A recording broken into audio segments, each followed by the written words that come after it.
our first lightning presentation by Debra Mandel. She is the director of Northeastern University Library's Recording Studios and liaison to the departments of Music, Media, and Screen Studies and Jewish Studies. She has conducted a few interviews for NEMLA's Oral History projects. Debra serves as co-chair of the Boston Library Consortium's Media Community of Interest, a forum for discussing the issues and developments in the field of audiovisual media from analog to digital formats.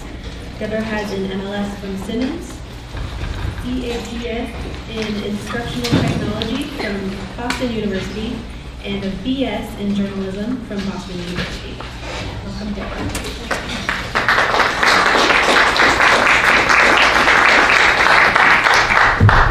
Thank you, everybody. Nice to see you all here today.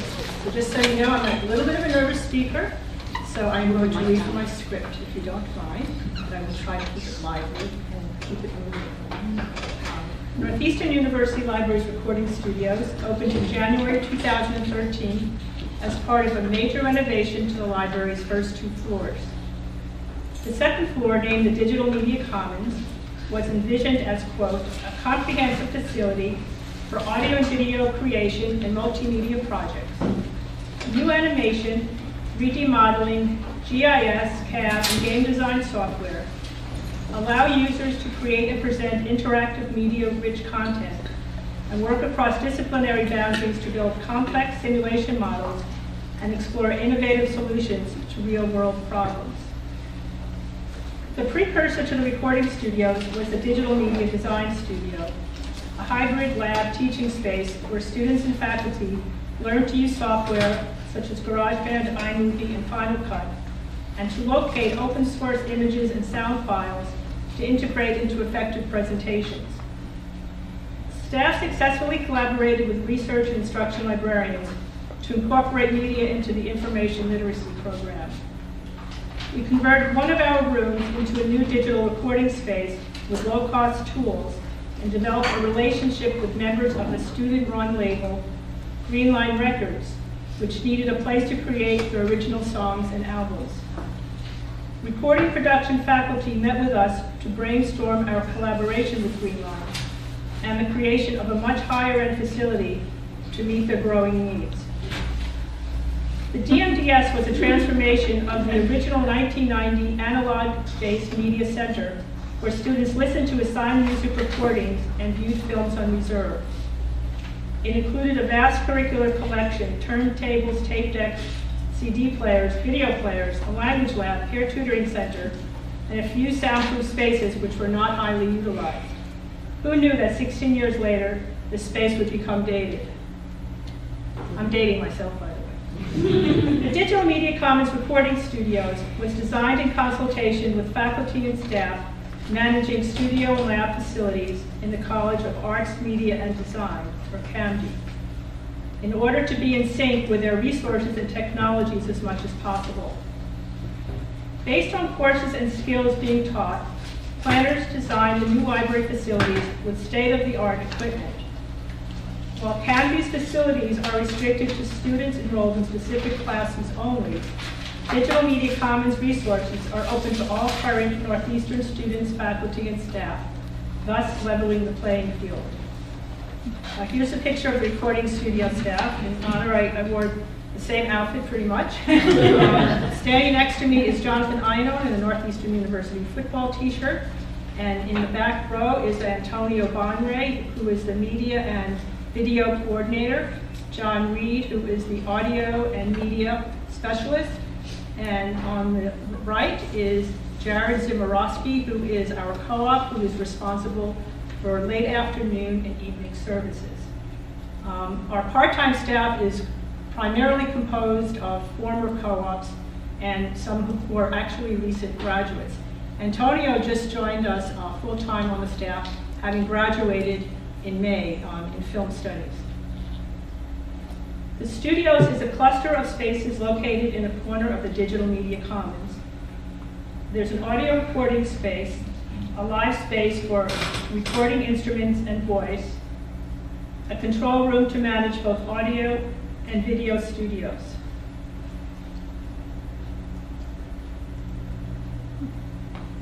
A video recording photography studio is used for all different types of productions.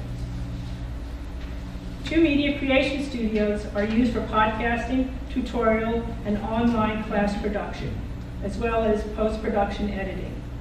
John Reed and Dan Cohn, the library's dean, produced the successful podcast series, What's New?, which is now recorded on a mobile cart in the dean's office. This year, we launched advanced audio and video post-production space to take some of the strain off the control room equipment. Included are about 30 audio plugins offering a full range of music effects and enhancements.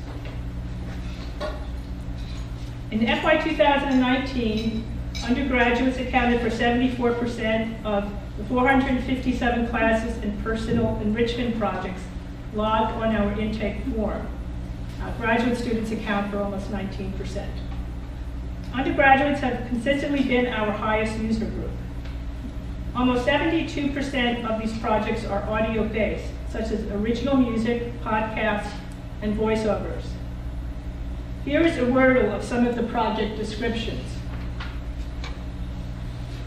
Besides Greenline Records, student clubs such as Tastemakers and NUTV use the studios for their productions. It is a lively, creative, experiential, and entrepreneurial place. So far, the studios have collaborated with 55 classes from a variety of disciplines, including architecture, English, advanced writing for the disciplines, history, media and screen studies, and music. Faculty assign their students projects such as digital stories, public service announcements, voiceovers, podcasts, music industry press kits, oral histories, and original sound creation. Faculty request course support through our online proposal form. We review the assignment, meet in person, and suggest practical methodologies for staging elements of the assignment and incorporated needed training by studio staff, whether it be audio, video recording, editing, studio, or field-based. More and more assignments are created out in the field.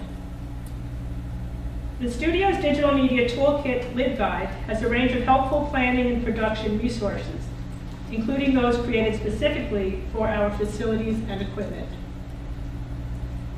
A new flyer recommends what audio, video, and photo equipment to reserve and check out for specific field projects in different environments on location.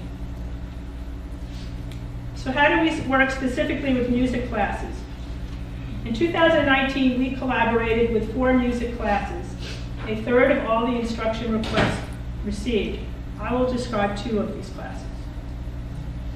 In Music 3333, music industry professor David Herlihy, a copyright lawyer and former rock star himself, he was in the group O Positive. I don't know if anyone has heard of it. They were wonderful. He assigned to students the project to create an original video to accompany their original soundtracks. There were 5 teams, each who were simultaneously working on a recording class project to create multi-track recordings.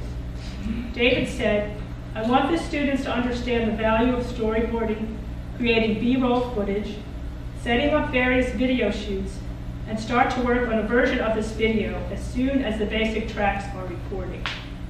In multiple sessions, staff taught these students the principles of video production, such as pre-production planning, camera work, and post-production editing with Adobe Premiere.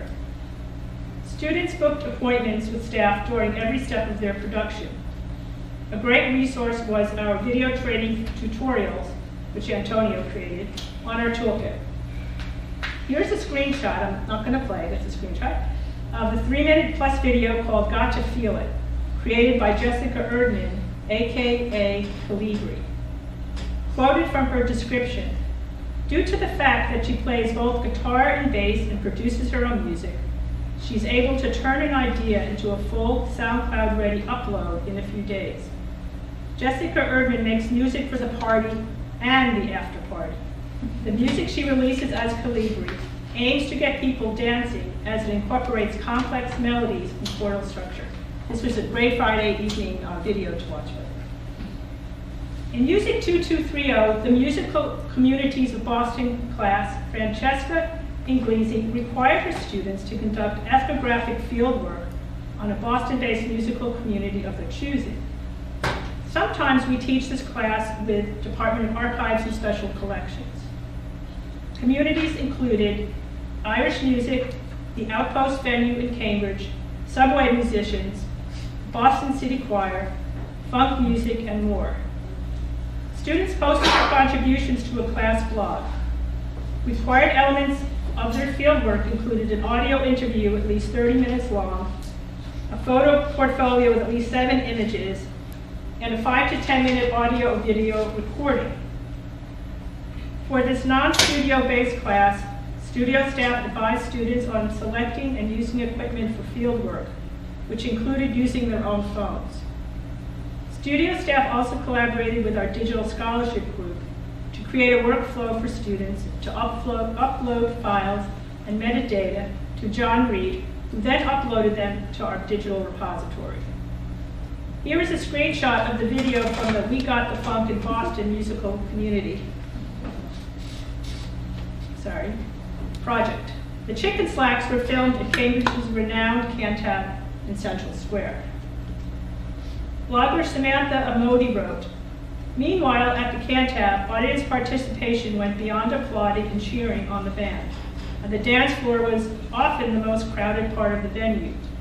I learned that much of the funk scene was made up of a web of musicians from all over who came to Boston one way or another to perform music they care about and enjoy, funk. Some connections are teacher to student, some are friend to friend, while others are made at the gigs themselves." Recording Studios curates an online showcase of audio and video curricular and enrichment projects.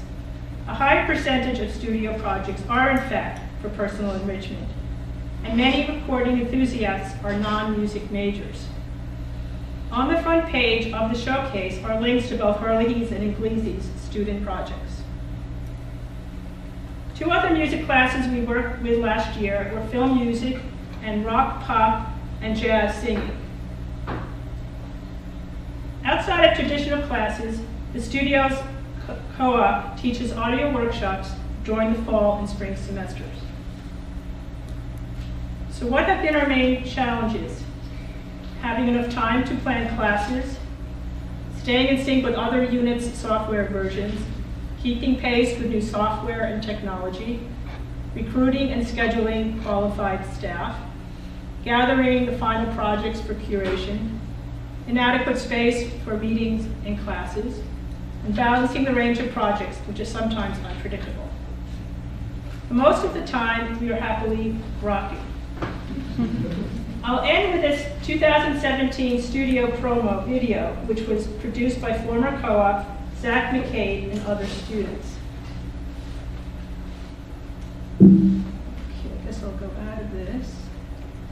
And let's see. Is it under Google? Safari. Safari, there we go. I can find another way it's going.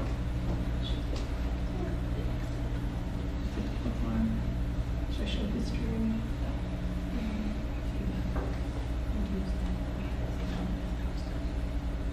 This, sounded good.